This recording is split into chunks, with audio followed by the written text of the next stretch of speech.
Procedemos ahora a iniciar este segundo día de la escuela tal como está previsto en el programa.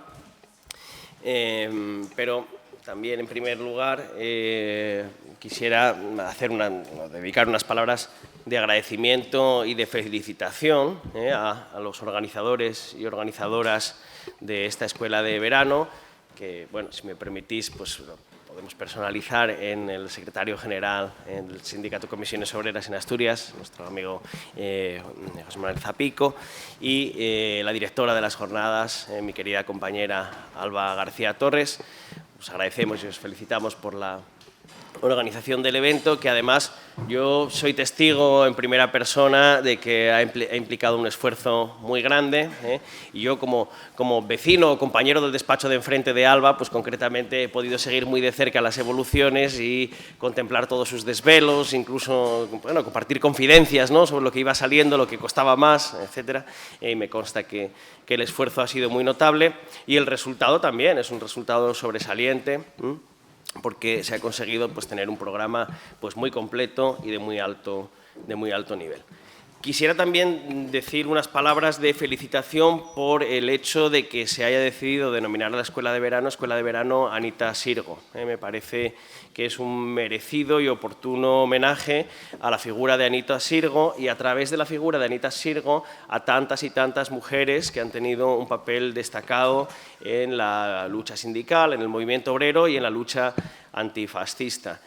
Y ello pese a que en la época en la que Anita Sirgo y sus compañeras desempeñaban su actividad, pues se enfrentaban a muy distintos obstáculos, por supuesto, como todos los sindicalistas de la época, a la falta de libertades políticas, a la ausencia de libertad sindical, pero también, además de eso, las mujeres sindicalistas tenían que enfrentar obstáculos adicionales en una sociedad totalmente androcéntrica, donde además en aquel caso, pues claro, en los años 60 y 70, no solamente los roles y estereotipos sociales configuraban un tipo de sociedad y de relaciones patriarcal, sino que incluso el derecho en aquella época lo refrendaba de una manera muy agresiva. Por lo tanto, las mujeres, a los obstáculos que ya todo sindicalista podía encontrar en aquella época, pues tendrían que añadir pues las dificultades inherentes de participación en la vida social y en la propia vida sindical, porque el sindicato también, pues históricamente, también ha participado de ciertas concepciones androcéntricas, y que estas mujeres, en cambio, supieron navegar o vadear de alguna manera, ¿no?, cosa que es muy meritoria. Además, en el caso de Anita Sirgo, además también hay que decir que es un perfil genuinamente asturiano, lo cual también a mí, bueno, me parece digno de mención.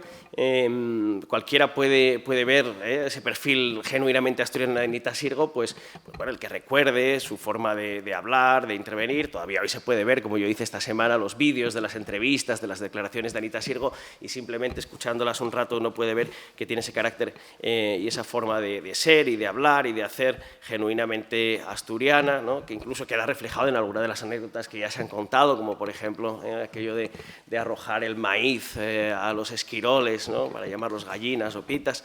Pero bueno, más allá de lo anecdótico, ese perfil genuinamente asturiano de Anita Sirgo, más allá de lo puramente anecdótico, pues también hace que al honrar su figura estemos también recordando un perfil propio, una idiosincrasia específica del sindicalismo en Asturias, que es un sindicalismo con una honda raigambre histórica de ese perfil, ese sindicalismo que ayer pudimos verlo también reflejado en otro momento histórico, en un documental, ese sindicalismo que es un sindicalismo históricamente muy arraigado, un sindicalismo generalmente sereno, de preparación tranquila, pero que cuando se abre la espita y se da un puñetazo en la mesa, me cago en Dios, como decimos aquí, ¿no?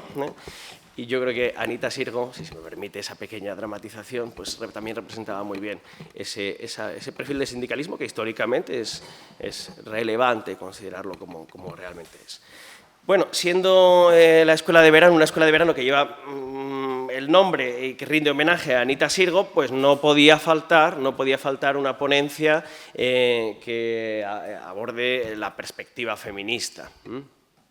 Cierto que esa perspectiva feminista, como debe ser, también no tengo ninguna duda de que aparecerá transversalmente integrada en las sesiones que vamos a tener después. ninguna duda hay sobre eso. Pero ello no obsta a que sea pertinente también tener una aproximación, digamos, más específica, más monográfica, en la que también la ponente, como el título refleja perfectamente, también va a proyectar esa necesaria transversalidad, pero partiendo del punto de inicio, la perspectiva feminista, y proyección transversal sobre distintas áreas del derecho del trabajo. Lo va a hacer, además, como ya nos anuncia el título, aunando a la perspectiva feminista otras perspectivas de análisis totalmente actuales y pertinentes, como la del análisis de la vulnerabilidad y la protección jurídica ante la vulnerabilidad. Creo que es absolutamente pertinente. Bueno, además, permitidme también un punto de reivindicación. A veces hay, bueno, pues, quien desde ideologías conservadoras y ultraconservadoras, pero también desde un sector de quienes se dicen supuestamente progresistas, hay ciertos movimientos de cuestionamiento de los análisis, de los estudios, de las políticas en clave de género. Como parece que eso, bueno, pues, lo que dicen los MAGA y todo eso, ¿no? Que dicen que todo esto del género, de la igualdad, es cosa de esos que llaman los wokes, los despiertitos y todo eso. Bueno, pues, hombre, eso que lo digan la derecha y la ultraderecha, pues bueno, pues podemos entenderlo, aunque no compartirlo, pero que se diga desde ciertos círculos supuestamente progresistas, pues yo creo que hay que contestarlo.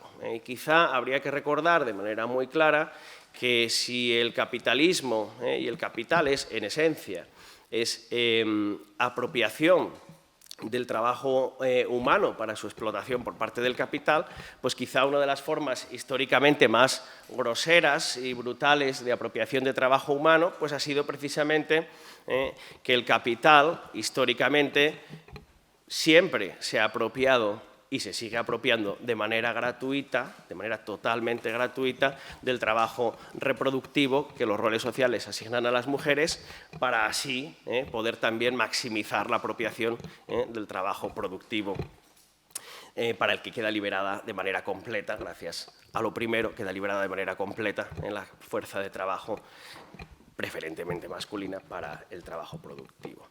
Por lo tanto, cuando se combate la explotación laboral y la explotación del ser humano en general, pues yo creo que la perspectiva de género pues, es absolutamente imprescindible. Para abordar este tema contamos con una ponente excepcional, absolutamente idónea para el propósito, que es mi querida amiga Silvia Borelli, a la que conozco desde hace ya muchos años, no voy a decir cuántos. Primero, porque no recuerdo exactamente. Segundo, porque aunque lo recordara no lo diría, porque me gusta presumir de joven y entonces hay cosas que no se deben decir para continuar presumiendo de eso.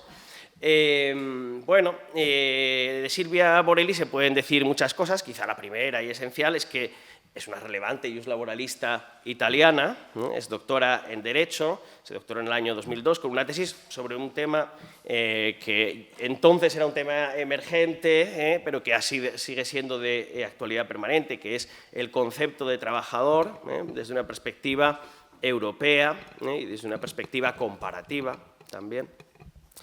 Tras doctorarse, pues inició su carrera como investigadora en la Universidad de Ferrara, de la que actualmente Silvia es profesora de Derecho del Trabajo en esa Universidad de Ferrara. Y como tal, ya os decía que es una persona muy relevante dentro de la comunidad académica iuslaboralista italiana, como lo prueba el hecho de que, por ejemplo, forma parte del comité editorial de una de las revistas de Derecho del Trabajo más importantes que hay en Italia y que también es bien conocida en España, que es Lavoro e Diritto. Pero Silvia es mucho más que eso, porque no es solo una relevante iuslaboralista italiana, en realidad es una iuslaboralista cuya actividad y cuyos conocimientos trascienden del ámbito nacional italiano y adquieren dimensión o relevancia europea o internacional. Porque ella siempre ha tenido interés en buscar esa dimensión más allá de las fronteras nacionales. De hecho, ya cuando estaba haciendo estudios de doctorado, pues hizo una estancia, una parte de su formación en la Universidad de Cambridge, en el Reino Unido, lo cual es buena cosa porque Y cuando hablamos de internacionalizarnos, a veces los juristas, los laboralistas españoles e italianos, lo que hacemos para internacionalizarnos es relacionarnos entre nosotros, los españoles, los italianos, a veces con los portugueses, a veces con Latinoamérica, pero creo que en estos momentos es muy relevante también pensar el mundo anglosajón. Y en este caso, pues Silvia ya tomó esa decisión cuando estaba haciendo la tesis. A partir de ahí, luego ella pasó por diferentes universidades, no voy a decirlas todas una a una, pero ha sido profesora visitante o ha realizado estancias en distintas universidades de Bélgica, en distintas universidades de Francia, en España también. Y también ha tenido pues una estancia importante en un sitio que es como el top de los institutos de investigación en Derecho, que es el Max Planck Institute en Alemania. Además, con toda frecuencia ha participado como asistente, pero también como ponente, como conferenciante en múltiples congresos y seminarios de ámbito europeo e internacional. He dicho antes que nos conocíamos Silvia y yo desde hace muchos años, y es que yo no salgo tanto como ella, no tengo esa dimensión internacional, pero bueno, de vez en cuando salgo. Pero cuando uno va a un congreso, a un evento, a un seminario internacional, dice, caramba, Silvia está siempre, Silvia está siempre o casi siempre. Yo a Silvia, que yo recuerde, yo te he visto varias veces en Bruselas, alguna vez en Alemania, creo que una vez en Toronto. ¿En Toronto no estuviste? En Toronto, sí, correcto. En Dublín, creo, me parece, puede ser, en Dublín. Y otros sitios que yo no me recuerdo, pero quiero decir, Silvia siempre está. En los foros siempre está ahí al cabo de la calle, en todas. Bueno, se acerca el don de la ubicuidad, que no sé si lo tienes, no voy a llegar en el elogio a tanto, pero a veces lo parece, a veces lo parece. Bueno, además, también destacaría como otro rasgo relevante en la trayectoria de Silvia, que es una jurista no exclusivamente del ámbito académico, tiene una implicación directa en la práctica, a través de distintos tipos de actividades. Por ejemplo, destacaría varias actividades que ha ido desarrollando en el entorno de las instituciones de la Unión Europea. Por ejemplo, ha sido investigadora invitada del Observatorio Social Europeo en Bruselas, ha participado como experta en el análisis de ciertos paquetes de políticas públicas, el muy conocido, llamado entonces en el año 2017, el Service Package de la Comisión Europea, pues ahí participó como asesora para el análisis del Comité Económico y Social de la Unión Europea.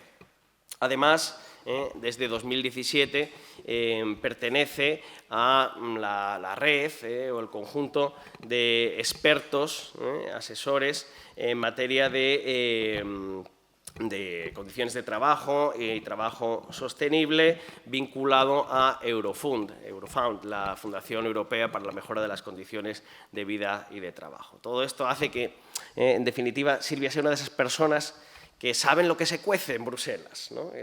A veces siempre hay esas personas a las que hay que acudir porque cuando se está cociendo algo, pues hay personas que lo saben antes que los demás. Pues Silvia es una de esas personas que saben lo que se cuece en Bruselas. Pero además, otro rasgo que yo destacaría en cuarto lugar de Silvia es también dentro de esa idea de que no es una jurista exclusivamente académica, yo creo que hay que destacar, especialmente en un foro como este, su imbricación con el sindicato, su implicación con lo sindical.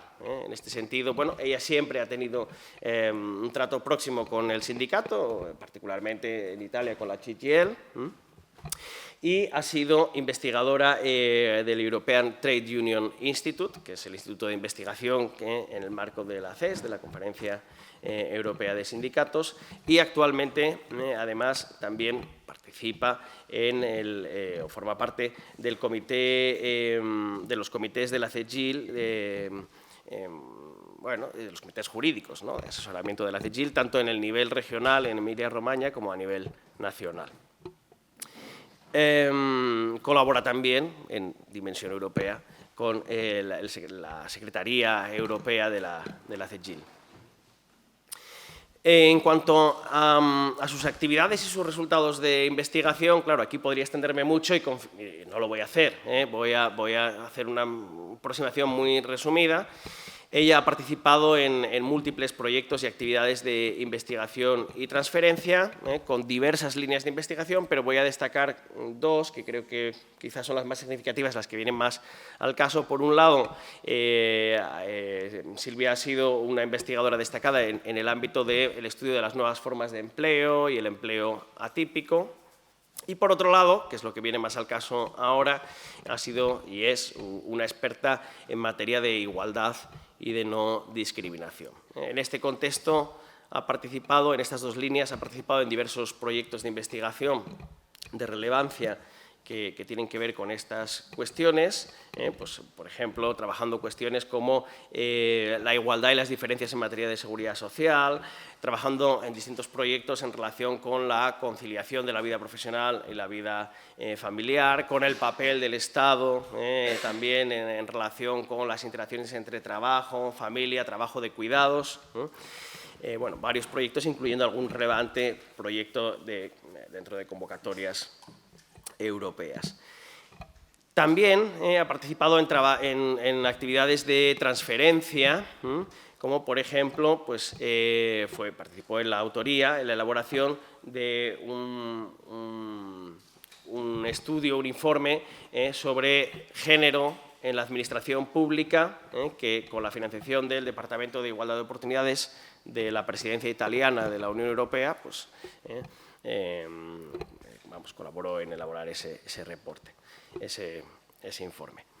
Y viene participando desde hace tiempo en distintas redes y comités en materia de igualdad y no discriminación. Por ejemplo, desde junio de 2018 está incluida en la base de datos de expertos en materia de género, igualdad y no discriminación de la Comisión Europea. Y además mantiene muy activamente una red de estudio del derecho antidiscriminatorio, junto con otras queridas colegas, incluida pues también nuestra querida colega Marcia Barbera, que aunque no es nuestra maestra directamente, pero tiene un cierto ascendiente además, tanto sobre Silvia como sobre mí, pues ella junto con Marcia lidera esa red de derecho antidiscriminatorio. Fruto de todas estas actividades, Silvia cuenta con un elenco muy amplio de publicaciones académicas en revistas de impacto, no solo en el ámbito nacional italiano, sino también en el ámbito europeo e internacional, pero como ya dije, no voy a mencionarlas todas. Diré que algunos de los temas más importantes que trata, o en los que tiene aportaciones más relevantes, son el del trabajo atípico, los derechos fundamentales en el trabajo también, la igualdad y no discriminación. Y, sobre todo, destacaré un libro magnífico que tiene Silvia del año 2007, que es un libro que se titula Principi di non discriminazione e frammentazione del lavoro. Un libro donde las dos líneas de investigación que destacaba del trabajo atípico, las nuevas formas de trabajo y la no discriminación, ¿no?, se juntan en este magnífico texto, Principios de no discriminación y fragmentación del trabajo, publicado en una editorial muy prestigiosa en Italia, Ian Pichelli, y que además obtuvo un premio importante a la mejor monografía publicada por un investigador joven en 2007, fue reconocido como tal por una prestigiosa institución italiana que es la Academia dei Lincei. Y por último, como último rasgo, destacaré que Silvia es una persona que, además de tener mucho conocimiento profesional, es una persona comprometida y apasionada con lo que hace, con lo que estudia, con lo que trabaja, con lo que transfiere. Eso se puede deducir de varios datos, yo os voy a dar alguno, por ejemplo, del hecho de que trabaja habitualmente siempre tratando de ayudar la actividad del sindicato, como dije antes. También en el hecho, pues, por ejemplo, de que forme parte de la comisión o comité de igualdad de su universidad, de la Universidad de Ferrara. Y también una última faceta que yo también creo que hay que destacar, que es que Silvia no solo es académica, sino que también ejerce en la práctica como abogada. Y como abogada forma parte de una red, la llamada Rete Lenford, que es una red de abogados que se dedica a la defensa de los derechos de las personas LGTBI y trans. Y hasta ahí lo que yo os digo, pero inmediatamente ya vais a poder comprobar todas y todas cómo es de comprometida y apasionada Silvia, porque inmediatamente le cedo la palabra para que podáis vosotros verlo por vosotros mismos. Muchísimas gracias, Silvia, por estar aquí con nosotros. Es un auténtico placer y un honor tenerte con nosotros. Y sin más, tienes la palabra.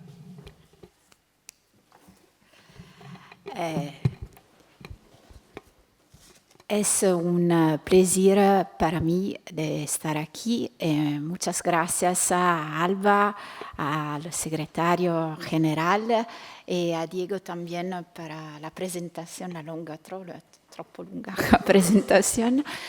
Yo voy a hablar en inglés. Disculpe, no soy capaz de hacer mi ponencia en español. So I switch to English. I'm sorry, so sorry. But yeah, I prefer speak English because you understand that my Spanish is not enough, but I understand you. So in case you want to interrupt me, to raise question, you are welcome, and please do it. Because the idea today is really to discuss with you about some researches that we are trying to develop in order to use the feminist perspective in order to read labor law and to build a labor policy. And because I will speak English, I really thank the translator that is next to me that will help you in translating, will help me in translating and help you in understanding. Después de esas palabras en español, me disculpo y cambio al inglés. Como habréis visto, el español es insuficiente para que me dirija a vosotros, pero sí que lo entiendo. Por eso, si tenéis alguna pregunta o comentario a lo largo de esta reunión, adelante, os animo a hacerlas, porque precisamente esa es la idea de la reunión que tengamos aquí, que tengamos un intercambio, una conversación de verdad, para centrarnos así en las investigaciones que estamos intentando desarrollar de manera que el abordaje feminista lo utilicemos para alimentar el derecho laboral. Por eso, como voy a hablar en inglés, tengo una traductora a mi lado que nos ayudará en caso de que no nos entendamos. So the starting point, as was already said by Diego, is labor exploitation. So we, as a labor lawyer, we accept labor exploitation in the Marxist sense. Why? Because we accept the contract of employment as a contract that authorizes the employer to get profit from workers. So this is something that is inside each national labor law. So exploitation in the Marxist sense is always something that we have to accept. El punto de partida, como ya ha dicho Diego, es esa explotación laboral, el sacar provecho de los demás. Y en mi función de abogada nosotros lo aceptamos. En el mercado aceptamos siempre que existe esa explotación. ¿Por qué? Porque dentro de cualquier contrato laboral se da una autorización expresa al patrón a sacar beneficio al trabajo del trabajador. Por eso, dentro de todo derecho laboral nacional hay una aceptación implícita de esa explotación. However, in the social democratic state, labor law normally fulfill an anti-exploitation function. Why? Because labor law in the social democratic state try to recognize right to workers in order to make the work decent, in order to diminish a bit the exploitation. This is really the way in which we build labor law. So we try to build a labor law recognizing to labor law an anti-exploitation function.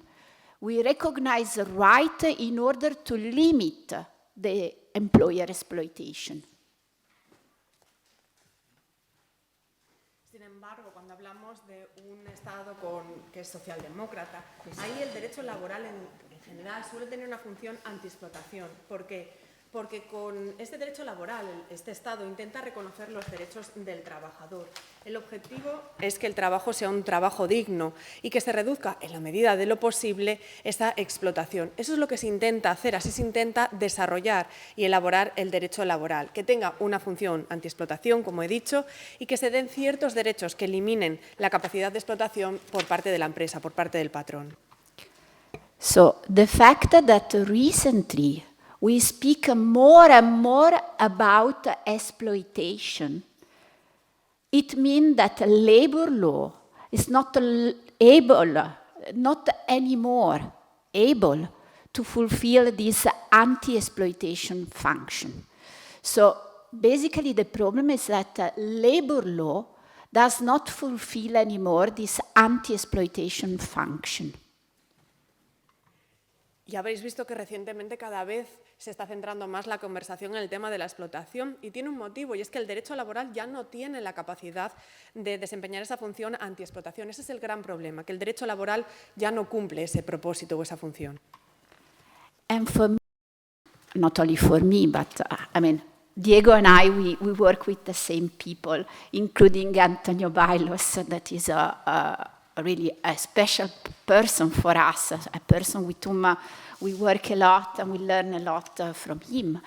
So according to us, the fact that labor law does not anymore fulfill this anti-exploitation function depends on two reasons.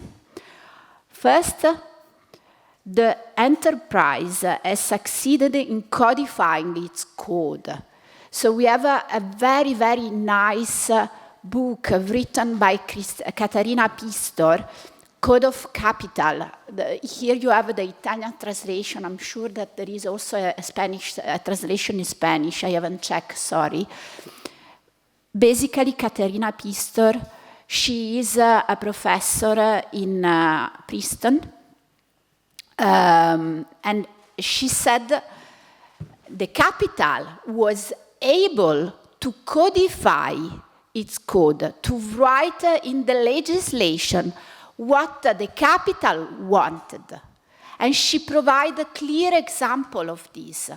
So basically, labor law in general, labor law and the law in general is more and more written by the capital.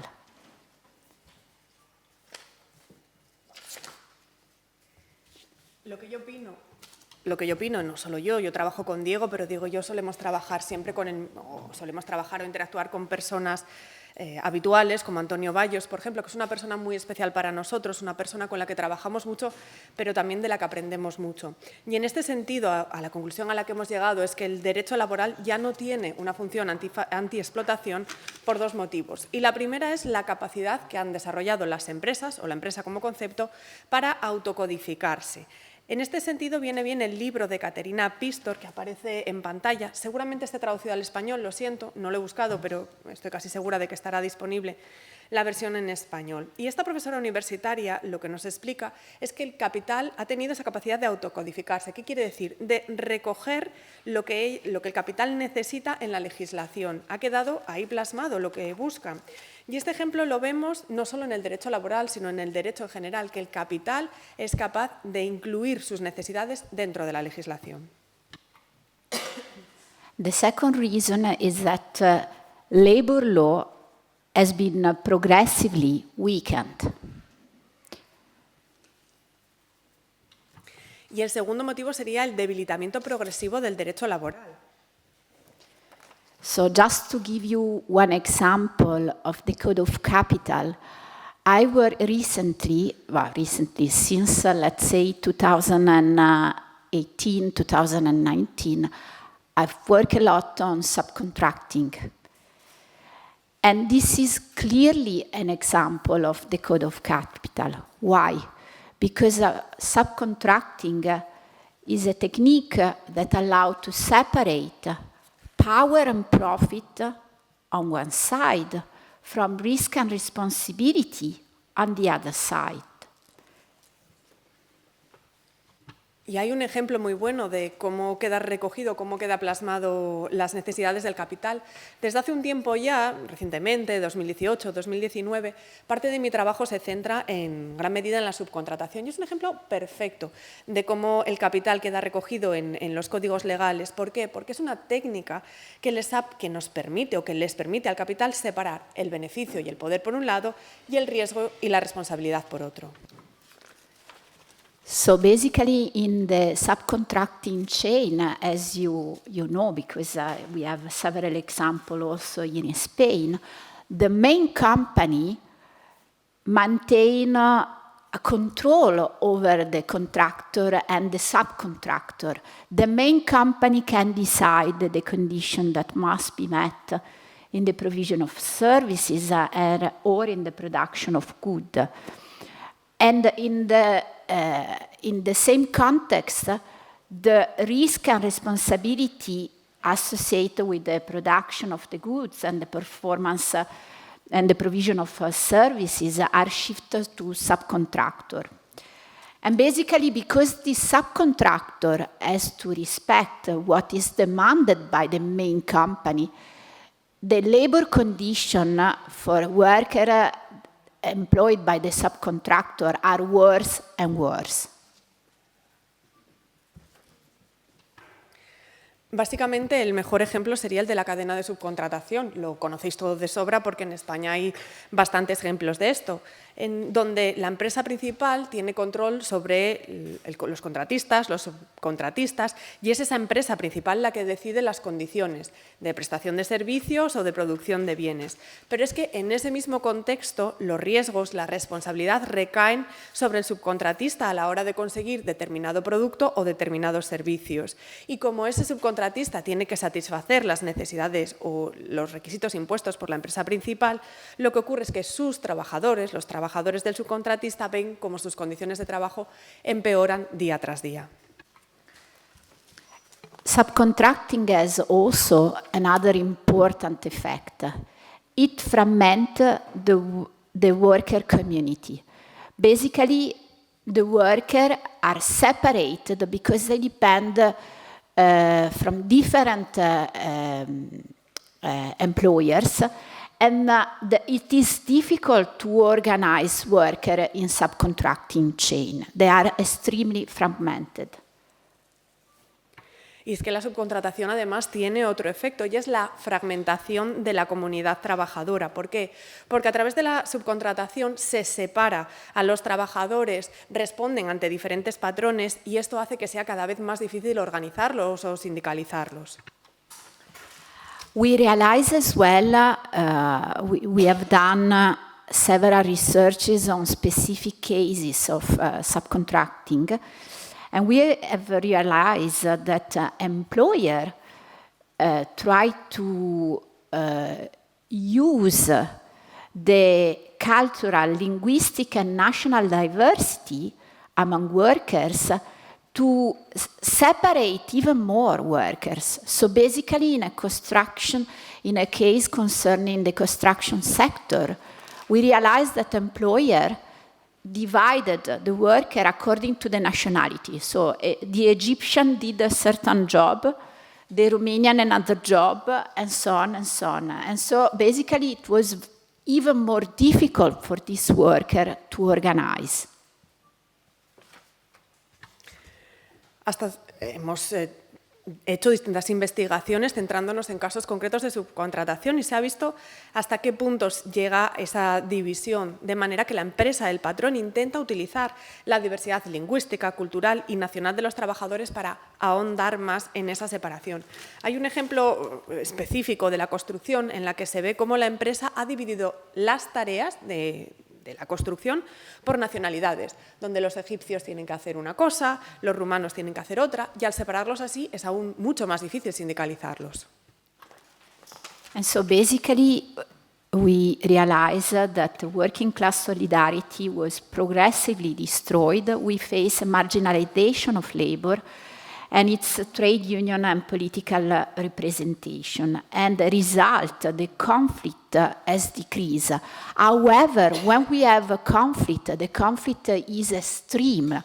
So in these cases of subcontracting, we face an extreme example of conflict. So the workers are really exhausted. They block the construction site. They block the street.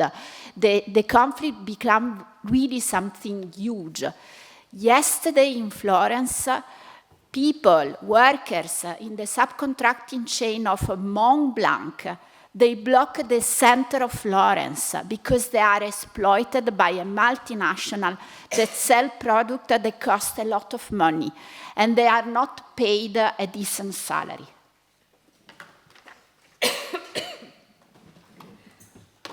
Básicamente lo que vemos es que se está destruyendo la solidaridad de la clase obrera. Está desapareciendo, se está marginalizando a los trabajadores, se está deshaciendo la representación política y sindical de los trabajadores y con ello se reducen los casos de conflicto. Pero es que al mismo tiempo, cuando se dan esos conflictos, son conflictos extremos en la subcontratación. Vemos que acaban bloqueando calles, obras. Hay conflictos de un tamaño enorme. Mismamente ayer en Florencia, el personal subcontratado por Montblanc tomó las calles y bloqueó las calles para denunciar la situación en una multinacional que produce unos productos carísimos que cuestan muchísimo dinero, mientras que ellos no reciben un salario digno.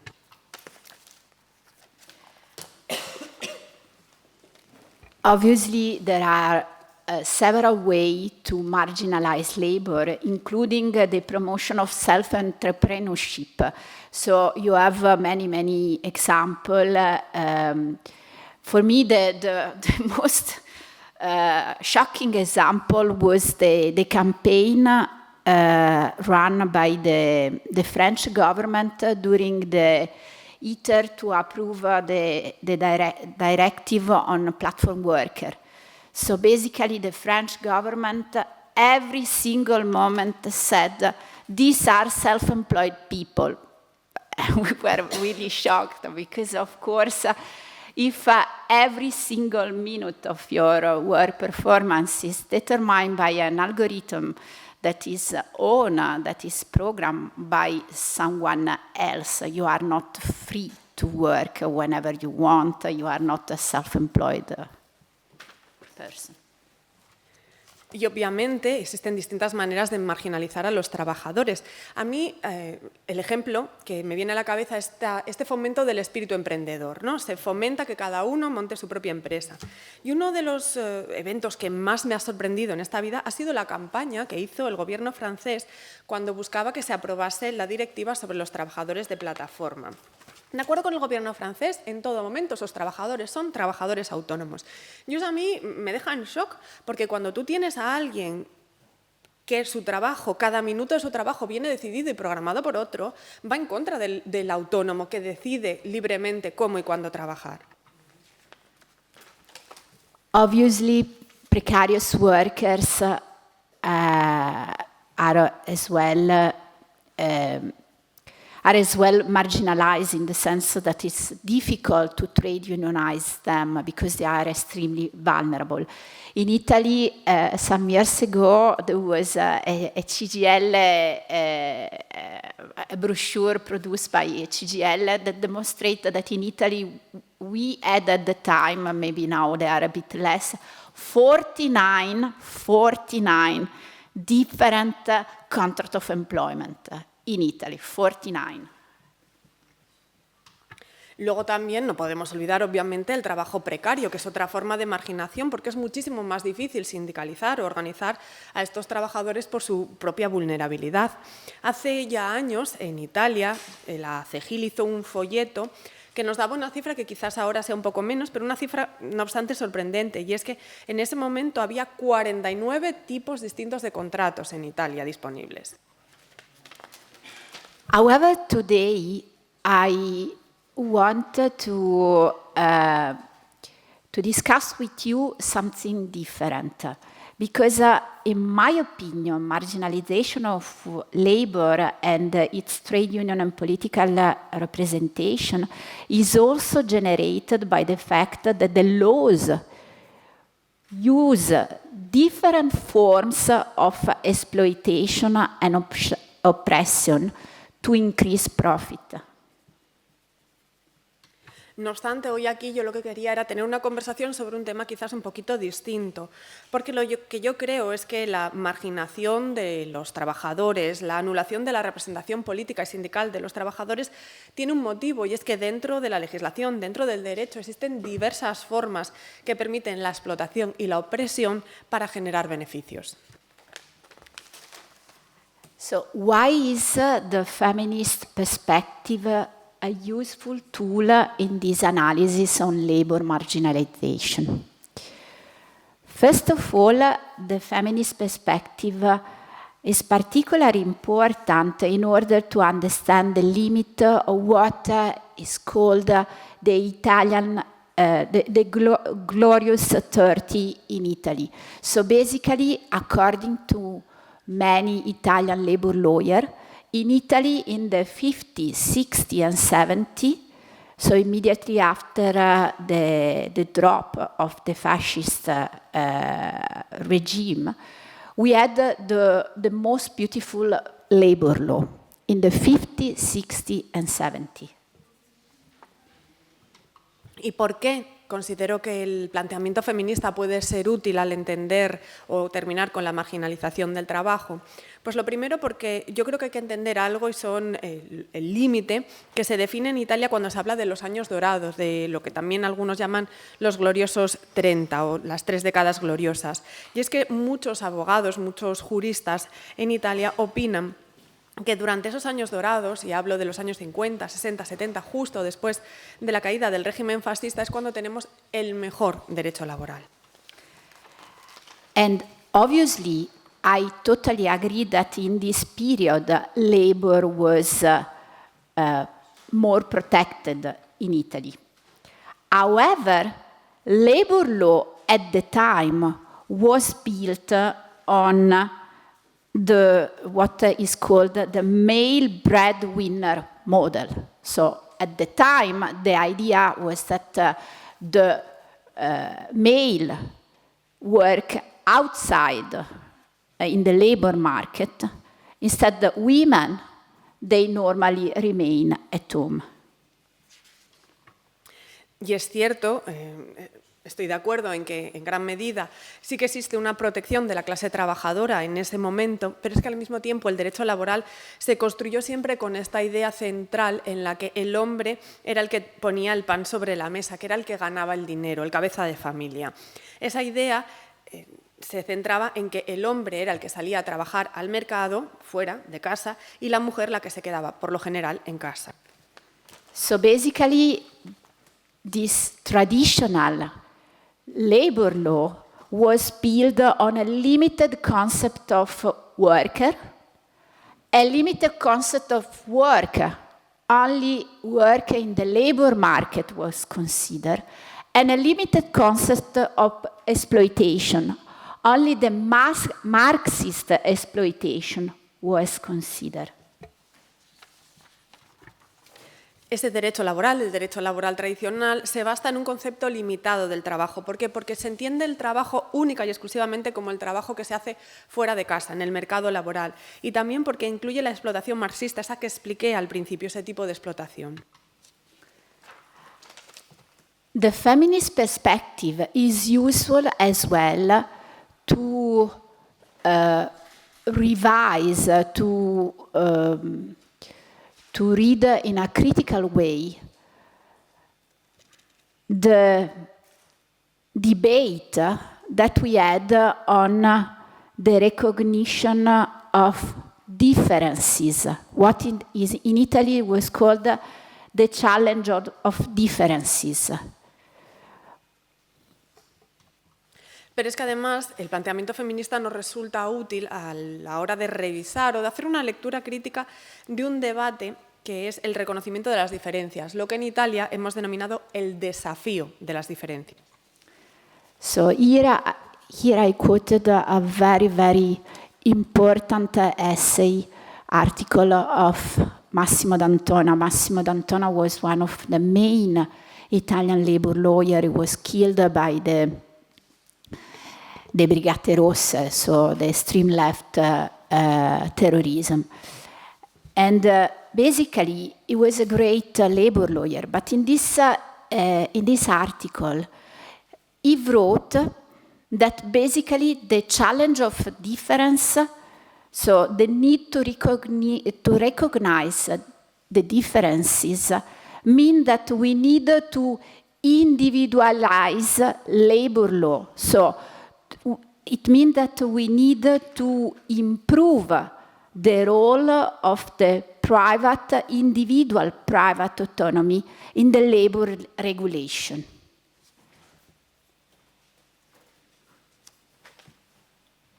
Y lo que podéis ver en pantalla es una cita de un ensayo de Massimo D'Antona. Massimo D'Antona fue un abogado experto en derecho laboral asesinado por Ligate Rosse, un grupo terrorista de la extrema izquierda. Fue un abogado excepcional, pero además es que en este artículo nos explica un poco el desafío de las diferencias y nos explica que es necesario reconocer las diferencias y eso equivale a individualizar el derecho laboral. Lo que es imprescindible es mejorar esa función de autonomía privada e individual que se recoge dentro de la normativa laboral. So I think that this way to consider the differences is completely wrong. Why? First, it denies the collective dimension of differences. It's not that I am a woman, we are a woman, we are a collectivity. It's not an individual problem, it's a collective problem. Second point, this kind of linking, the necessity to recognize differences and the necessity to give space to individual autonomy, basically conceal the fact that the different form of oppression to which working people are subject make workers weaker. So the fact that I am a woman and I'm oppressed in two different forms, because I am oppressed in the labor market and at home, it means that I suffer more exploitation. And for this reason, I'm not able to negotiate with the employer individually. I need more protection, not less protection.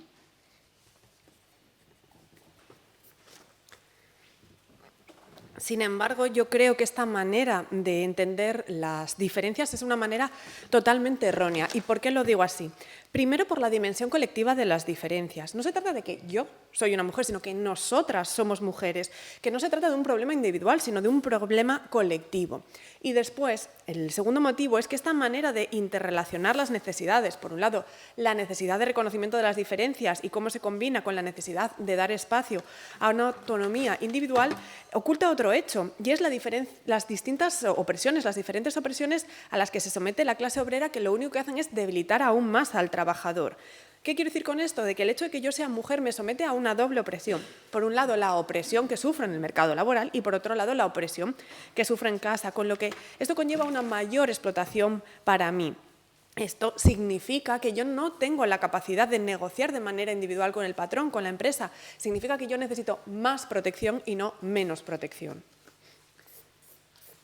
And this problem of individual negotiation is still there in the labor law. So, for example, in Italy, we have a legislation on telework. We call it smart working. In order to enter telework, you need an individual agreement, an agreement between the worker and the employer. And basically, there is the risk that the single person that negotiates with the employer accepts telework as a way to solve the reconciliation problem, as a way to better reconcile care work and work in the labor market. El problema es que esa negociación individual sigue existiendo, está recogida todavía en el derecho laboral, como existe hoy por hoy, por ejemplo. Dentro de la legislación del derecho italiano hay un acuerdo sobre teletrabajo, lo que nosotros hemos llamado el smart working en Italia. Y lo que ocurre es que para tener un contrato de teletrabajo lo que se necesita es un acuerdo individual, un contrato individual entre el trabajador y la empresa. El riesgo es que si tenemos a un individuo, una persona que negocia individualmente con la empresa, puede que esa persona acepte el teletrabajo porque soluciona los problemas de conciliación, es decir, porque es la única manera o la manera más fácil que tiene de combinar los cuidados del hogar, de la familia, con la posibilidad de tener acceso al mercado laboral. So basically, in this way, we are not removing the oppression of women. We are confining the women, especially women, in the private space. Básicamente, lo que ocurre aquí es que para nada nos estamos deshaciendo de la opresión adicional a las mujeres, sino que, es más, estamos confinándolas, limitándolas, sobre todo a las mujeres en especial, pero estamos confinándolas a esos espacios privados, a esos espacios íntimos. And there is also another problem for trade unions. So recently, I read many collective agreements on telework, and it's a collective agreement signed by the main Italian trade union, so CGIL, CISL, UIL. And it's very, very, very difficult. Once it is recognized by the law, the individual right to negotiate, it is very difficult to negotiate telework at collective level. Why? Because workers, they want to negotiate individually. They don't understand anymore that there is a collective dimension, that there are problems that need to be solved at the collective level.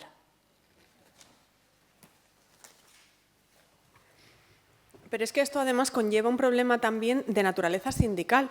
Sobre todo en estos últimos tiempos he leído muchísimos convenios que se centran en el teletrabajo. Convenios que han sido firmados por los principales sindicatos en Italia, CEGIL, CESIL, y todos estos, lo que pasa es que cuando queda plasmado en la ley, cuando queda recogido en la ley el derecho individual a negociar un contrato, se vuelve tremendamente difícil después que esta negociación pueda ser también colectiva. Lo que ha ocurrido es que los trabajadores, las trabajadoras han dejado de entender la dimensión colectiva del trabajo o de los contratos, y esto hace que existan esos problemas que nos lleven a la dificultad de que haya un acuerdo colectivo o que no entendamos que esos problemas requieren una solución colectiva. So, feminism, and in particular what is called transfeminism or intersectional feminism, the feminism of what we call the fourth wave, it's important as well because it highlights the different form of oppression, class, gender, nationality, religion, that we suffer. And it's, as far as I know, it's the only political theory that look at all these forms of oppression. It's the only political theory that consider that all the form of oppression we suffer. Por eso, en este punto, el feminismo, y de hecho me centraría en el transfeminismo, que se llama también feminismo interseccional o feminismo de cuarta ola, es la única vertiente que nos puede ayudar o que contribuye porque destaca la opresión en todas sus formas, las distintas formas de opresión. Y me refiero aquí a opresión por clase, por género, por nacionalidad, por religión. Y hasta donde yo sé, es la única teoría política que considera en su conjunto todas las formas de opresión a las que estamos sometidas. Therefore, I think that this feminism, the intersectional feminism, is very important to rebuild the working class, to rebuild the worker community. Y por eso creo que este tipo de feminismo, el feminismo interseccional, es fundamental para recuperar, para entender o revelar la comunidad trabajadora, que volvamos a recuperar a la clase obrera. So, the intersectional feminists, they say that next to the exploitation described by Marx that remain, this is the exploitation linked to the class. There are other forms of exploitation. First of all, reproductive labor is a more radical form of exploitation. Por eso quiero explicar ahora en qué consiste este feminismo interseccional y lo que nos explica.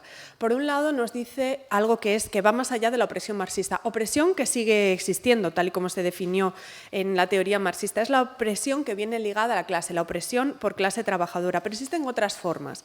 La primera de ellas sería, por ejemplo, el trabajo reproductivo, que tal y como nos explican las feministas interseccionales, es la forma más radical de explotación que existe. So, first of all, the separation between the public and the private sphere and the naturalization of care. Care is considered something for women. This creates a huge advantage for the state and for the capital. Está, por un lado, la separación de la esfera pública y la privada. Al separar estas dos esferas y al dar por hecho que los cuidados son tarea únicamente femenina, lo que se consigue es una ventaja clara para el Estado y para el capital. For the state, because the state is not responsible for care anymore. The state does not have to spend money in order to provide care services. Care is provided by women at home. In fact, I work a lot on what we have called the patriarchal welfare. In Italy, we used to have a patriarchal welfare, meaning that care was relegated in the private sphere, was concealed because it was in the private sphere, and women were responsible for care. Care was provided for free by women, and the state was not responsible anymore. In Italy, we basically don't have care services.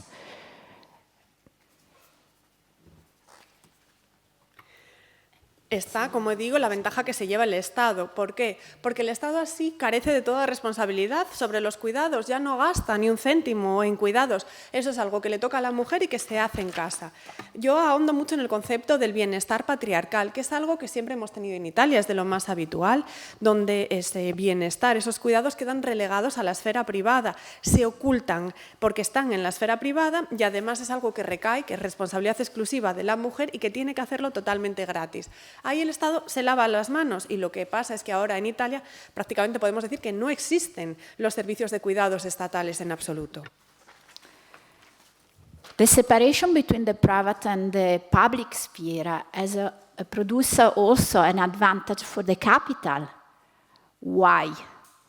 Because the unpaid reproductive work carried out by women allow employer to maintain low salary for productive work and thus increase the surplus value for the capital. Basically, since the care work is for free, I don't have to pay higher salary in order to repay the care work.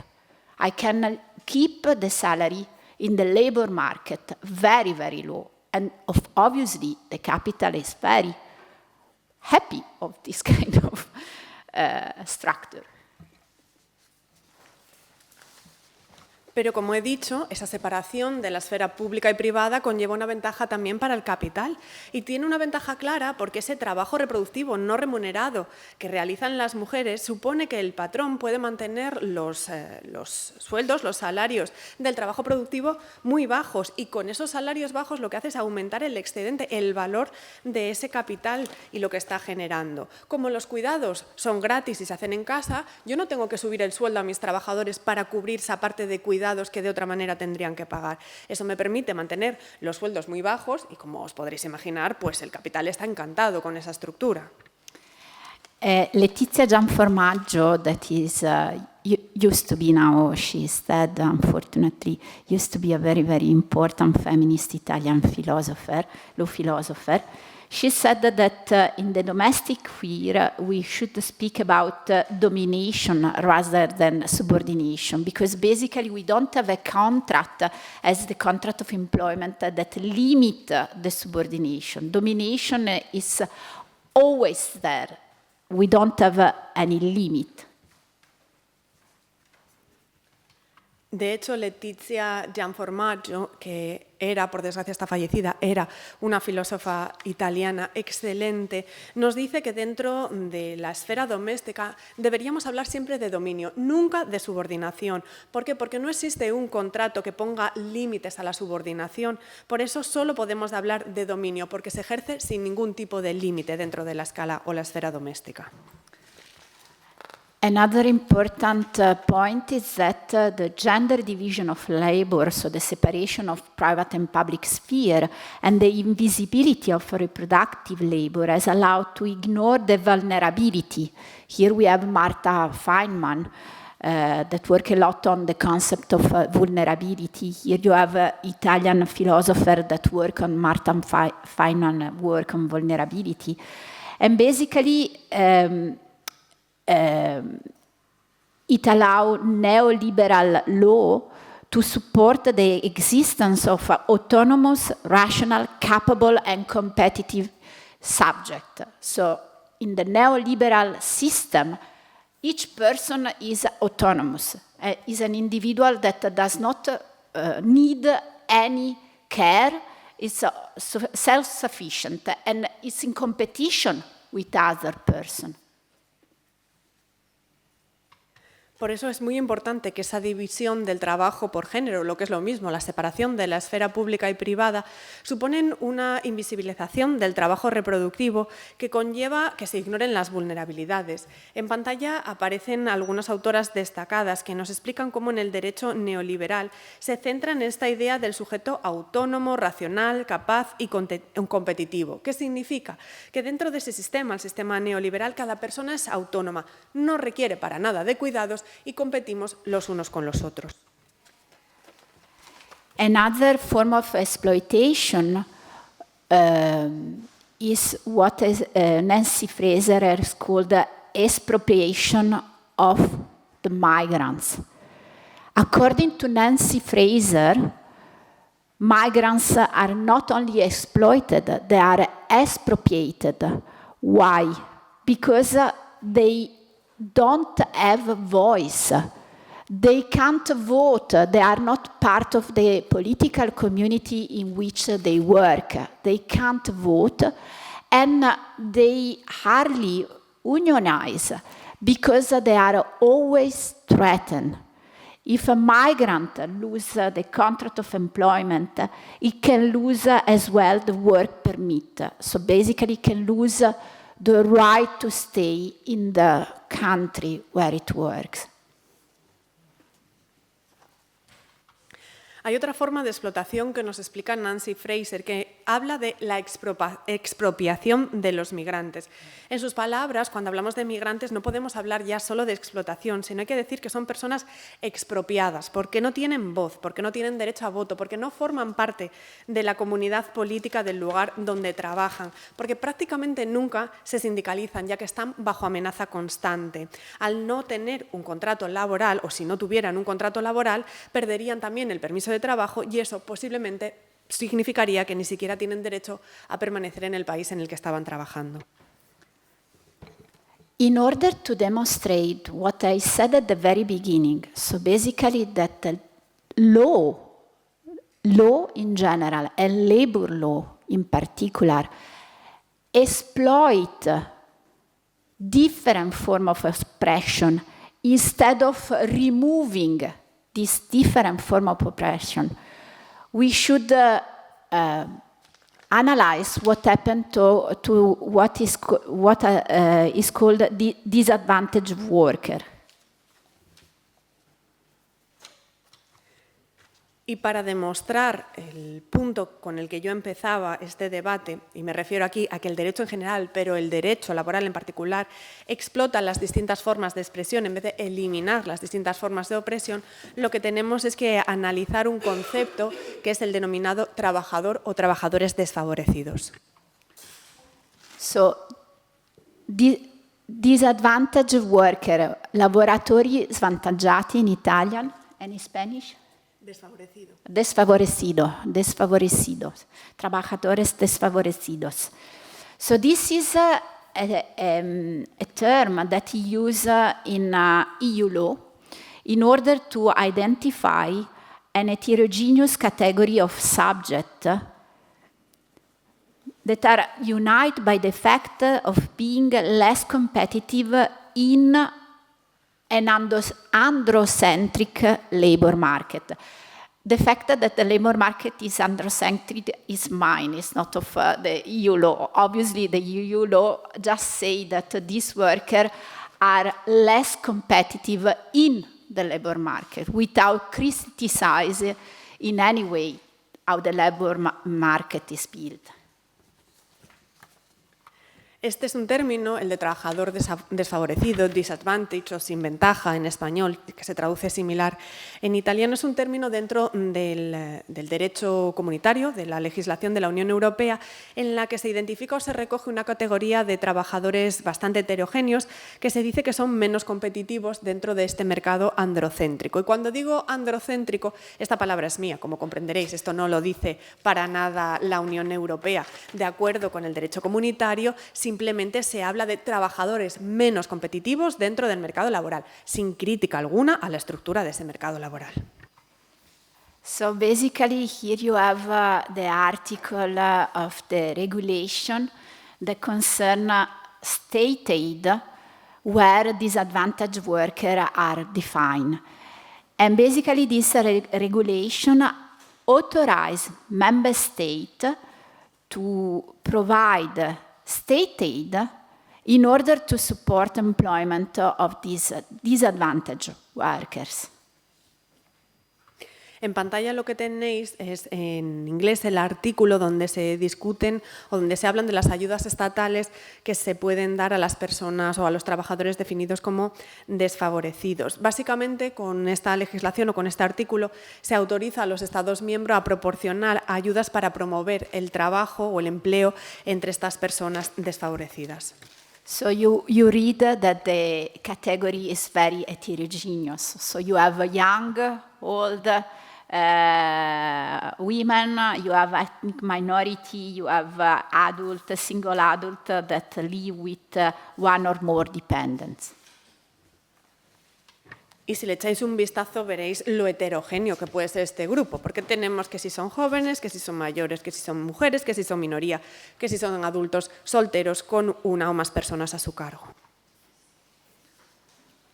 So in Italy, we use this category in order to develop 4 types of measure. Y en Italia, esta categoría se ha utilizado para desarrollar 4 tipos de medidas. And a main issue when we analyze this measure is to understand if they challenge the system of oppression that structurally generate disadvantages in the labor market, or if they just lower the labor cost for companies, making it more convenient to hire disadvantaged workers. Por eso decidimos hacer un análisis para entender un poco cómo era esto. Si se trataba el desafío de que existe un sistema opresivo que de manera estructural genera esas diferencias en el mercado laboral, o si por otro lado lo que hacía era reducir los costes de la mano de obra y esto significaba que para las empresas era más atractivo contratar a personas desfavorecidas. So basically, the main question is, do this measure remove the mechanism of oppression, or do this measure just provide an award, a prize to the oppressors? podemos resumir esta iniciativa o este análisis en una única pregunta, un interrogante. ¿Con estas medidas se eliminan los mecanismos de opresión o con estas medidas se premia y se recompensa al opresor? So the first type of measure are state aid, meaning tax or contribution reduction or other form of monetary treatment given to company in order to hire disadvantaged workers. La primera medida que estudiamos son las ayudas estatales. Las ayudas estatales recogen todo tipo de ventajas fiscales, de cualquier ventaja pecuniaria que anime a la empresa a contratar personas desfavorecidas. So in facing this kind of measure, we should ask ourselves, first of all, which type of employment is promoted. Obviously, if we promote fixed-term contract, we are not really promoting the entrance in the labor market. But we should also ask ourselves why all citizens have to bear the cost of employment of disadvantaged workers. These measures are paid by the general fiscality. And you know that nowadays taxation is a burden, especially for workers that cannot benefit from what is called fiscal optimization. So the fact that basically capital can move profit in the state where the taxes are lower. Pero es que básicamente estas medidas tienen que llevarnos a plantearnos una pregunta. ¿Qué tipo de empleo se está fomentando con estas medidas? Porque si lo que se está fomentando es el empleo temporal, pues no está facilitando el acceso al mercado laboral. Y luego otra pregunta sería, ¿por qué es la ciudadanía la que tiene que soportar el coste de la contratación de estas personas en situación de desventaja, desfavorecidas? Porque se trata de medidas fiscales y como medidas fiscales que son, todos entendemos que los impuestos son una carga para el ciudadano que no disfruta de la optimización fiscal, que sin embargo sí que tiene el capital, o lo que es lo mismo, que el capital se lleva o se mueve allí donde los impuestos sean más bajos. Another question that we should ask ourselves is, do this state aid remove the causes of a disadvantage of this worker in the labor market, or do they simply lower the labor cost? Do the state aid indicate the real causes of the disadvantage of this worker in the labor market, or do they contribute in considering these causes as endemic? So basically, my question is, once we have the state aid, do we remove the disadvantage, or we just consider that employing a woman, employing a young person, employing an old person is a disadvantage, and so we need to help company because the company, they are the good company that employ these people that anyway has a disadvantage, is something that can't be removed. It's something that is endemic. Y quizás deberíamos preguntarnos también si estas ayudas estatales ayudan a eliminar los motivos de las desventajas o si en realidad lo único que hacen es reducir el coste de la mano de obra, si estas ayudas estatales ayudan a identificar las causas de las desventajas o si al contrario contribuyen a ellas diciendo que es algo endémico que no puede desaparecer. ¿Desaparecen las desventajas con las ayudas estatales o estamos contratando a mujeres, jóvenes, mayores, porque tienen inherentemente una desventaja y las empresas buenas, lo que hacen es ayudar al contratar a estas personas que tienen una desventaja de la que nunca se van a poder deshacer porque es algo endémico? And the very last question, are we sure that lowering the labor cost is sufficient to promote employment of disadvantaged workers? How much money should we give to company in order to employ these people? How much? How much should it cost? Y luego, ¿estamos seguros de que estamos entendiendo cómo es el coste de la mano de obra en la contratación de estas personas? ¿Se está promoviendo el empleo como debería? O lo que es lo mismo, ¿cuánto hay que pagar a una empresa para que contrate a estas personas desfavorecidas? ¿Cuánto más tiene que costar que estas personas puedan trabajar? The second type of measure we use in order to promote the employment of disadvantaged workers are measures that make labor law more flexible. So basically, in short, because we don't have a lot of time, we make it easier, in Italy, we make it easier to hire disadvantaged workers, for example, with a fixed-term contract, with a temporary work agency contract, with on-call contract. So for them, the labor market, the contract available in order to enter the labor market are more and more flexible. Y la segunda medida de la que me gustaría hablar para promover el empleo de personas desfavorecidas tiene que ver con la flexibilización del derecho laboral. Lo resumiré porque no tenemos mucho tiempo, pero básicamente en Italia, entre otros lugares, lo que se hace es facilitar la contratación de personas desfavorecidas proporcionándoles empleo o contratos temporales a través de agencia, a demanda. Lo que se busca es la flexibilización de los contratos. So this question, sorry, not this question, but the measure that belong to this category were also discussed before the Court of Justice, the European Court of Justice, in a very famous case that is called Abercrombie and Fitch. And the Court of Justice said it is possible to flexibilize labor market in order to promote the entrance in order to promote the employment of young people. In that case, the case concerned young people. Y esta segunda categoría de medidas es algo que ya se debatió en su momento o que se llevó ante los tribunales europeos en un caso muy famoso, Abercrombie y Fitch, donde la sentencia del tribunal establecía que era posible flexibilizar el mercado laboral para promover el empleo entre los jóvenes, en este caso jóvenes porque era el objeto del caso.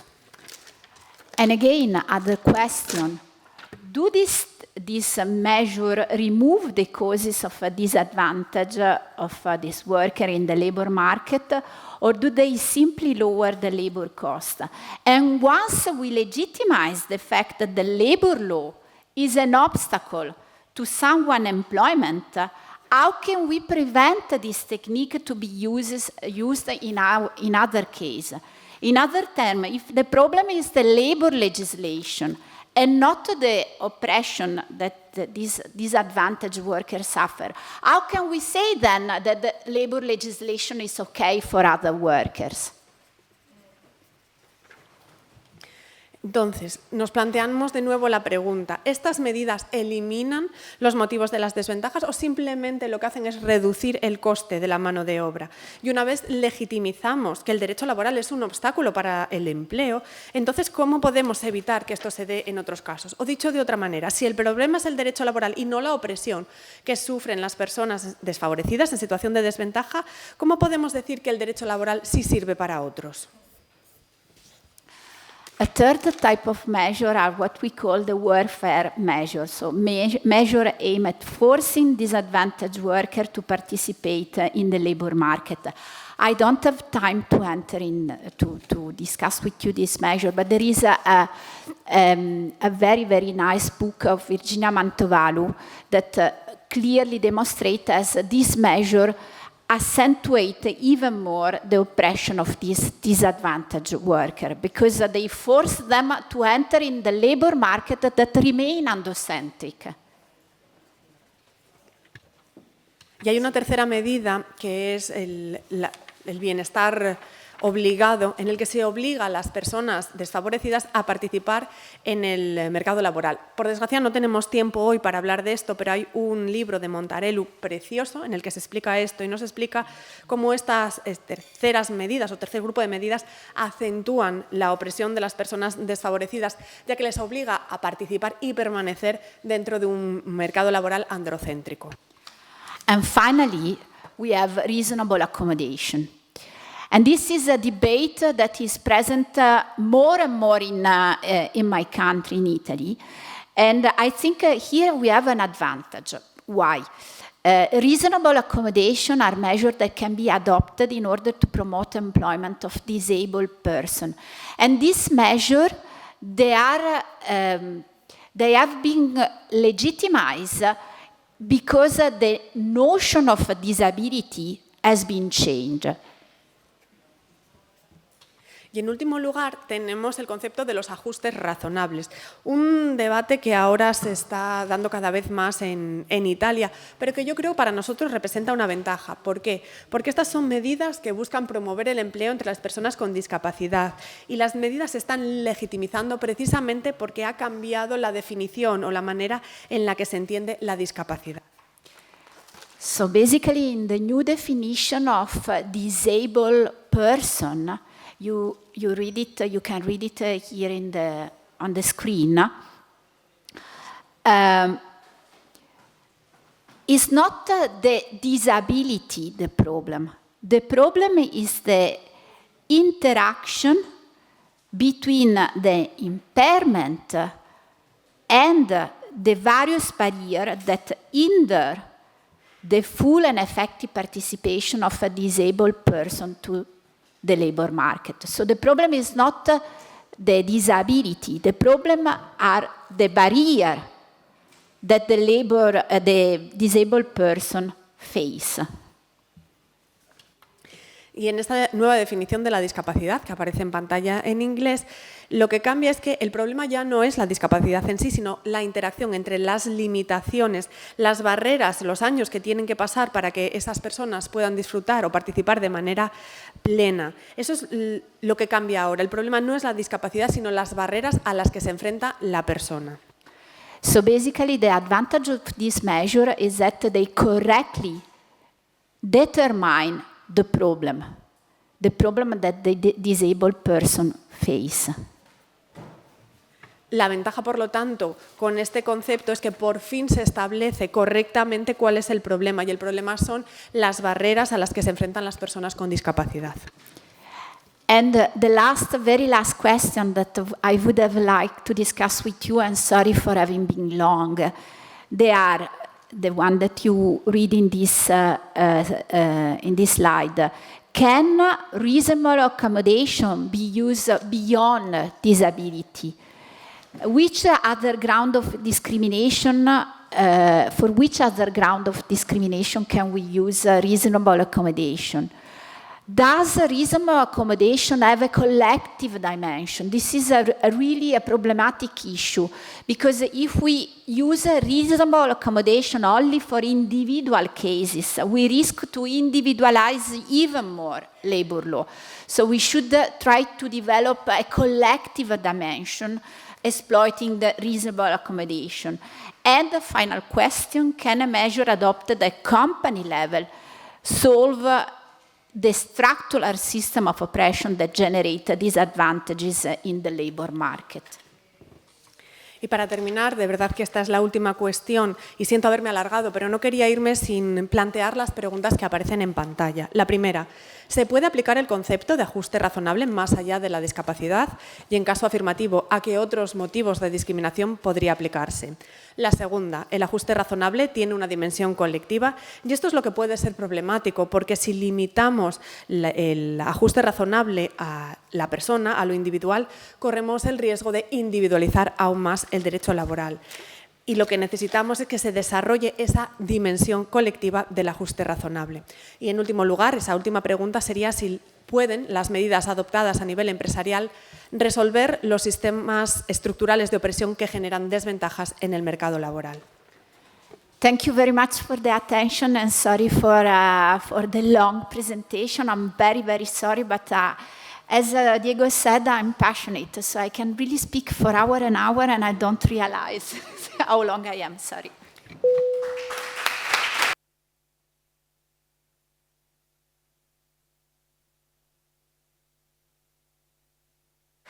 Muchísimas gracias por su atención y siento haberme alargado. Como dijo Diego, me apasiona este tema y si me dan un micro puedo hablar durante horas y se me pasa el tiempo volando. Gracias. Sí, muchísimas gracias también a Laura. Un aplauso también.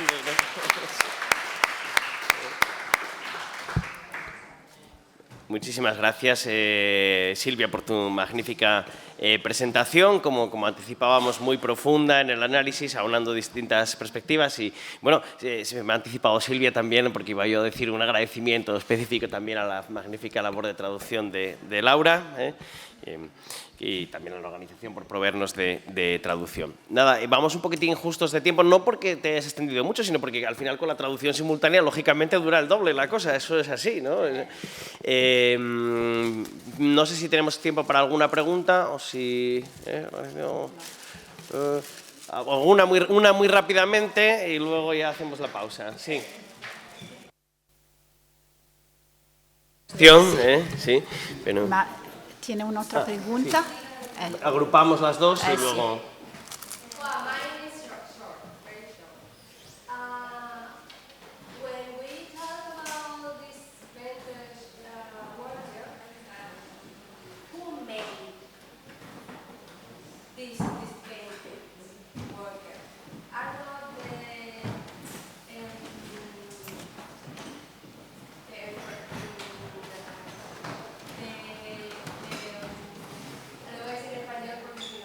Ok, en español, no tiene problema. Cuando hablamos del obrero en desventaja, ¿quién crea ese obrero en desventaja? ¿No serían las propias empresas que están negadas a contratarlo?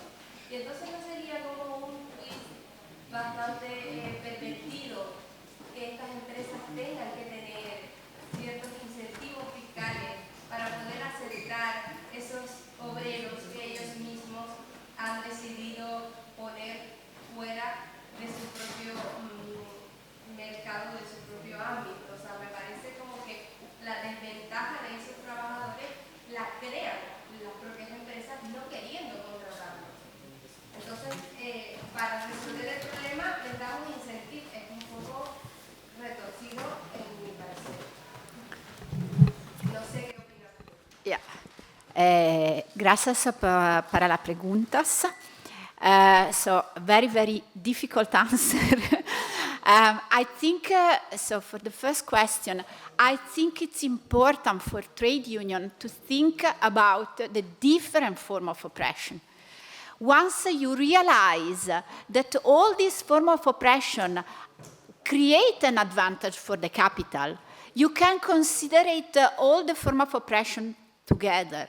And not just consider that you have a special department for women or you have a special department for migrants. Because whenever you negotiate, they are always there on the table. So this is the main point that I would like to raise. So we should realize that the form of oppression are different. And they have always to be considered. It's not a problem, it's not a female problem, the fact that we have a separation of the private and public sphere. I'm sorry, this is not a female problem, this is our problem. Because then we have a problem of population aging. People do not have any more children. Wonder why? This become a collective problem. It's not a problem of women. And for the migrant as well, we can't say it's a problem of the migrant. No, when we don't find any more, yesterday we discussed about the hospital, we don't find any more doctors and nurses in the hospital. Wonder why? And we have to import people from other countries.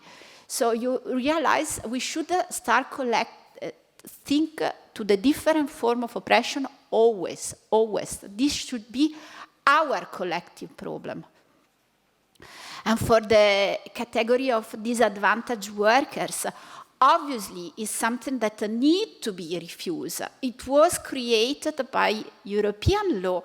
I couldn't say anything about, sorry, you want to translate first the first, sorry. Pues gracias por las preguntas muy difíciles de responder. En cuanto a la primera, yo creo que lo fundamental es que es muy importante que entendamos que los sindicatos deben comprender siempre las distintas formas de opresión. Tenemos que entender que hay que estudiar, hay que ver todas las formas de opresión conjuntamente, porque eso es lo que da la ventaja al capital y tenemos que entenderlas juntas. No nos sirve tener por un lado el comité o el departamento de la mujer y por otro el del migrante. No funciona así porque cuando nos sentamos a negociar, todas esas formas de opresión están siempre presentes y ese es el mensaje clave que quiero lanzar desde aquí. Entendamos que siempre existen y coexisten todas las formas de opresión y siempre, siempre, siempre, siempre hay que considerarlas en su conjunto. No podemos decir que es un problema de la mujer, la separación de la esfera pública y privada. Es nuestro problema, el problema de todos. Porque si no, ¿qué pasa? Cuando llegamos al problema del envejecimiento, ¿qué pasa? Que la gente ya no quiere tener niños. ¿Por qué será que ya no se tienen niños? Porque es que ahora es cuando vemos que todo esto ya no es un problema de la mujer, sino que es un problema colectivo. Lo mismo podemos decir cuando hablamos de población migrante, y esto lo hablamos nosotros ayer en una conversación. ¿Por qué será que ya no hay médicos? ¿Por qué será que ya no hay enfermeras, que no tenemos personal en los hospitales y tenemos que importar a gente de otros países? Pues entendámoslo, entendamos que las distintas formas de opresión son lo que conforman nuestros problemas colectivos. Y ahora la siguiente pregunta. So obviously the category of disadvantaged worker was created by European law in order to maintain the current labor market. I can't say anything, I couldn't say anything on EU law, but EU law is built on the market. This is something that I live in Brussels. I'm in favor of the European integration, but we should realize that EU law was created in order to have an internal market. It's not based on the same principle we have in the national constitution. And obviously, if we take this concept in our legislation and we use this concept even more, and sorry for saying that, but also in the collective agreement, the notion of a disabled worker is used. And this is something that we should contest, and this is the reason why I'm working on it, in order to say, if we use this category, we legitimize the oppression. We say that the labor law is a problem, not the labor market, the understanding labor market. And this is something that we should refuse.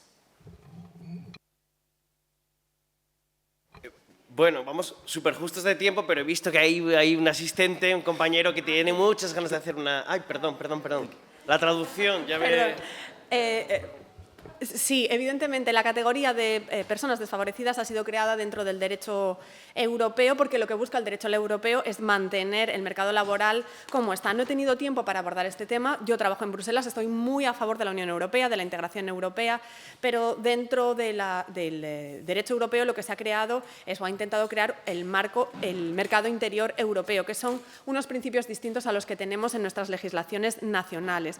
Y cada vez más se está usando este concepto y lo siento, tengo que hacer hincapié en esto aquí, pero incluso en los convenios colectivos se habla de personas con discapacidad y es que tenemos que oponernos porque eso va en contra de lo que nosotros buscamos. Si utilizamos esta categoría, lo que estamos es legitimizando la opresión, estamos legitimizando la idea de que el derecho laboral es el problema y no que el mercado androcéntrico sea el problema. Por eso tenemos que oponernos directamente.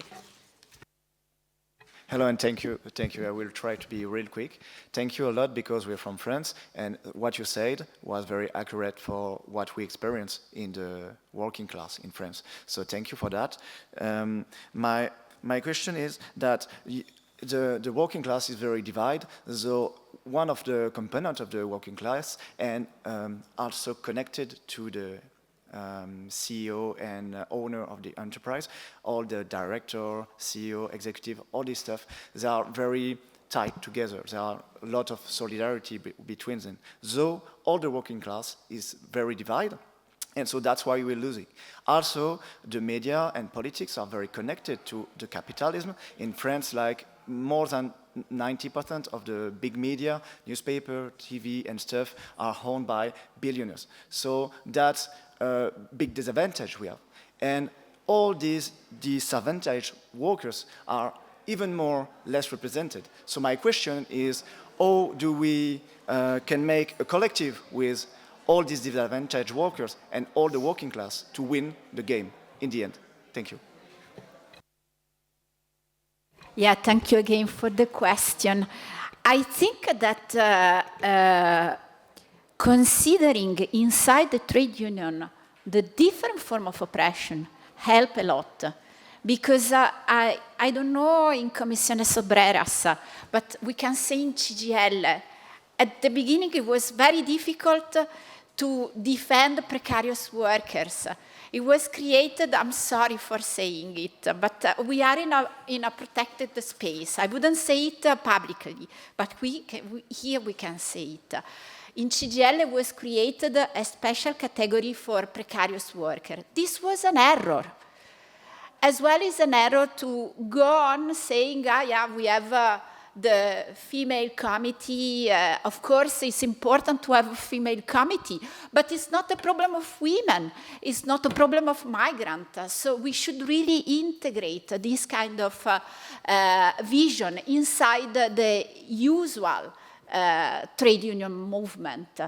And I think it's very, very important. If not, what is going on in Italy is that we have a grassroots trade union that are closer to the migrant. Why? Because the migrant often they don't sometimes they don't find an answer in the usual trade union. Hacemos una pequeña... Ay, sorry. Sí, perdón, yo como lo entiendo en inglés se me olvida. Perdóname, Laura. Muchas gracias. La pregunta, venimos de Francia y lo que has dicho es totalmente aplicable a la clase obrera. Vemos esa división por parte de la clase obrera, mientras que CEOs, directores, juntas están muy unidos, son muy solidarios y nosotros, como estamos divididos, somos los que salimos perdiendo. Lo mismo ocurre con la política, los medios de comunicación, que en Francia pues casi todos son propiedad de los multimillonarios. Y esto supone aún una mayor desventaja y que las personas desfavorecidas estén aún menos representadas. ¿Cómo podemos incluirlos colectivamente? Muchísimas gracias por la pregunta. Pues yo creo que es importante también dentro del entorno sindical considerar, como ya he dicho, todas las formas de opresión. Esto va a ayudar mucho. No sé cómo están las cosas en comisiones obreras, pero en CEGIL y fue difícil cuando se empezó a defender el trabajo precario. Me disculpo, por cierto, por lo que voy a decir. Estamos en un espacio seguro. Yo esto en voz alta no lo diría en ningún otro sitio, pero tengo que admitir que cuando CEGIL definió o aceptó la categoría de trabajo precario cometió un error muy gordo, un error que estamos repitiendo ahora cuando hablamos del Comité de la Mujer, que sí que es importante tener un Comité de la Mujer, pero no podemos decir que sea un problema de la mujer, no podemos decir que sea un problema de la población migrante. Lo que tenemos es que integremos esta visión dentro del movimiento sindical ordinario, porque si no ocurrirá como lo que ocurre en Italia, donde tenemos un movimiento sindical de bases que es mucho más cercano a la población migrante. ¿Por qué? Porque muchas veces, no siempre, pero muchas veces, la población migrante no encuentra respuesta a sus necesidades dentro del movimiento sindical usual o tradicional. Bueno, pues muchas gracias, Silvia, muchas gracias, Laura. Gracias a todas y todos.